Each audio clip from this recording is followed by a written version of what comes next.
एक बकरी और उसका बच्चा अपने घर के बाहर एक गड्ढा खोदते हैं और उसमें एक बरगद का पेड़ लगाते हैं। फिर वे उस पर पानी डालते हैं। धीरे धीरे बरगद के पेड़ में कई फूल खिलने लगते हैं। लेकिन एक दिन एक शरारती बंदर आता है और लकड़ी से बरगद के पेड़ को बर्बाद करने लगता है। बच्चा यह सब देखता है और अपनी मां को बताता है। बकरी बंदर के पास जाती है, लेकिन बंदर, जो कि ताकतवर होता है, बकरी को बहुत मारता है।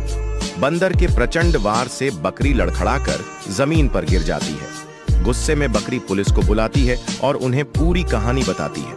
पुलिस बकरी की बात ध्यान से सुनती है और उस शरारती बंदर को ले जाती है। ये क्या? अब तक तुमने इस बेचारी बकरी को सब्सक्राइब नहीं किया?